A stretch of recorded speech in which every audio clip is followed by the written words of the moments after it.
CPI অন্যান্য অফিসাররা কলিগরা।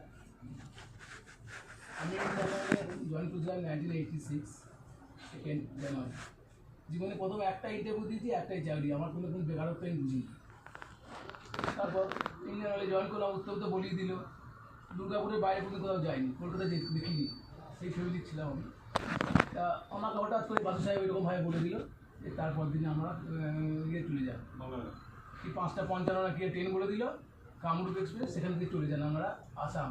আমরা তো হতাশায় বললাম, বাড়ির পয়সার ব্যাপার একটা ব্যাপার আছে।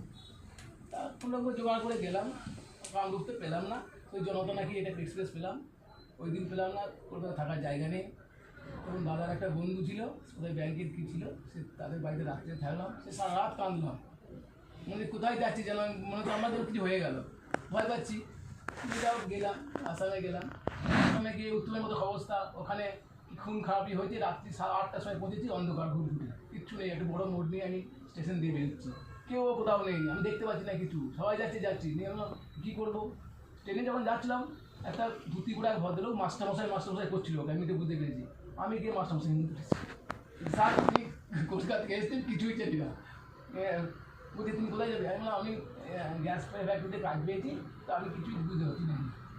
তখন বললো মাস্টারমশাই, তখন তো বললো যে ঠিক আছে, মন্টু বলে একটা ছেলেকে ডাকলো, মানে এখনও মনে পড়ে, মন্টু একটা সেলাই কল নিয়ে ওটাই গিয়েছিল। এই ছেলেটি কলকাতা এসে কিছুই জানে না, তুই একটা হোটেলে ভর্তি করে দিবি, আর হোটেলকে বলে দিবি কালকে যেন গ্যাস প্ল্যান্টে পৌঁছে যায়। তার সেটা রিক্সা করে একটা ডাকলো, হুটফুট করে আমি যাচ্ছি, কোথায় যাচ্ছি আমি তাও জানি না। গেলাম হোটেলের মালিককে, তার জীবনে ফার্স্ট হোটেলের অভিজ্ঞতা, হোটেল কোথায় পাবো, দেখিই নেই হোটেল, কীভাবে থাকতে তাও যাই না। ঢুকলাম, নিয়ে আনলাম, তাহলে আপনাদের থেকে কী পয়সা দিতে হবে, কোথায় থাকতে হবে, একা আমি একা থাকবো, হ্যাঁ থাকতে হবে, একটা রুম থাকলাম। তাহলে পয়সা দিলাম, পয়সা দিয়ে বেরিয়ে গেলাম। হুটফুট করে দিয়ে একটা রিক্সাওয়ালা বলে দিল ভোর 5-6টার সময় চলে গেছি, ওখানে তো আমাকে ঢুকতে দেবে না, সেখানেই উত্তর দিয়ে ঢুকতে দেবে না। আমি তো দুর্গাপুর থেকে এসেছি, না আপনাকে ঢুকতে দেবো না, আমরা বাড়িতে চাকরি করতে এসেছি। তখন আমাকে বলে আমাদের কেউ এসছে, আমি জানি না কেউ এসছে, দেখুন তো, হ্যাঁ সিকিউরিটি বলে 2জন এসছে, 2-3 জন গেছিল তোমরা। তখন দেখছি উত্তর এরকম করে আসছে, এই আমাদের লোক ছাড়ুন। আমি সেই ইন্ডিয়ান লাইন পদার্পণ করছি উত্তমের হাত ধরে, সেটাও বুঝি উত্তম। তার কথা উত্তমের কথা একটু বলিনি, যেন উত্তম কোথায় ঢুকলো। ও তো এই বিয়েতে আমি টালিয়াপাড়া ঢুকেছিলাম, টালিয়াপাড়া উত্তম খুব কাজ করতে পারছি। তারপর যখন আমি কমন অপারেটারে গেলাম, তখন উত্তম সবসময় রিলিফ, উত্তম আমি বেরোলাম, কিন্তু রিলিফ দিল, ও যাও বন্ধু আমি আছি। এই যে উত্তমের সব দিয়ে উত্তম সময় না বলে না, সেটা উত্তম যখন একসঙ্গে আমি রিটায়ার করে দিলাম, একসঙ্গে পছন্দ করতে আর বলতে পারবো না, বলেনি। এখানেও তাই, তো দেখলাম সবার কাছে এগিয়ে যাওয়া অভ্যাস একদম, সত্যি কথাটা কষ্ট বলে দেওয়া, কে ভুললো না বললো বয়ে গেল না, খুব সৎ ছিল, আমার করতে খুব ভালো লাগে ওটা। তো এটা হলো ইন্ডিয়ান অয়েলের ব্যাপার। তারপর জয়েন করার পর তো ওইসব এলাম, 8 বছর এলপিডি ডিপার্টমেন্টে কাজ দিলাম, খুব নিষ্ঠার সঙ্গে কাজ করছি, চালিয়া বাটার বুঝতে পারছেন, সিলিন্ডার গোনা ফেনা সেসব হলো। তারপর এখানে রাজবাড়ি চলে এলাম, আজকে হোয়াইট কালারে যখন এলাম, দেখছি 29 জন লোক, মেলাতলা, আমার দারুণ ভালো জায়গায় মুড়ি বসে আছে। আমি কোনো ইউনিয়ন লেভেলে কথা বলছি না, ওই 4টা ছেলেকে আপনি একটু দয়া করে ঢুকিয়ে দিন, কারণ প্রতিদিন ফোন করে কান্দে ছেলেগুলো অর্ধেক হয়ে গেছে।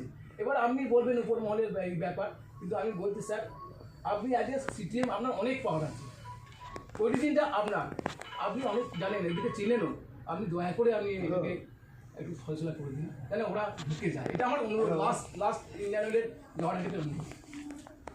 অনেক ধন্যবাদ নায়ককে, তার দীর্ঘ কর্মজীবনের মনের অন্তঃস্থল থেকে নিগড়ে দেওয়া অভিজ্ঞতার কথা আজকের এই সভায় বলল, এবং তার মানবিক মুখটাও আজকে আমরা দেখলাম, আর সে তার মনে যে কার জন্য বলছে আজকে আমাদের রেসপেক্টেড সিটিএমের কাছে, সেই কথাই সে উজ্জ্বল করে বলল যে 4টি যে মানুষের কথা বলেছে, সেই মানুষগুলোর ঠিক পরিবার আমাদের মতোই আছে, আমার মা বাবা স্ত্রী পুত্র যেমন আছে, ঠিক তাদেরও সেরকম পরিবার আছে, এবং তাদের যে আর্তনাদ, সেই আর্তনাদের কথাটা সন্ন্যাসী তুলে ধরেছেন আজকে সিটিএম সাহেবের কাছে। আমরাও আশা করব আগামী দিনে সেই ব্যথা সিটিএম সাহেব অনুভব করবেন এবং তাদের জন্য ভাববেন। যাক, আজকে আমাদের প্রায় অনুষ্ঠান শেষের পথে এবং আজকে আমাদের এই কর্মজীবনের শেষে যে সমস্ত পেপার কি আছে সেরকম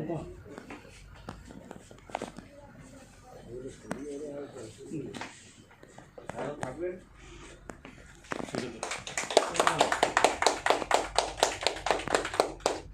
ধন্যবাদ সুবিধাকে। এরপর আমি সন্ন্যাসী চরণ নায়কের হাতে আমি কি মার্কস খুলে দিতে পারি? মার্কস খুলে মাটিটা নিয়ে নিন।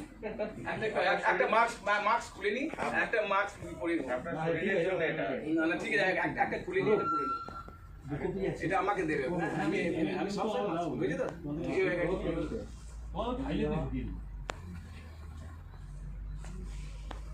ছবিটা নিয়ে নাও। যাক, আজকে আমাদের দুজনের সাথে যে অবসরকালীন সম্বর্ধনা সভা আজকে আমাদের এখানে শেষ হচ্ছে। সবাই ভালো থাকুন, সুস্থ থাকুন।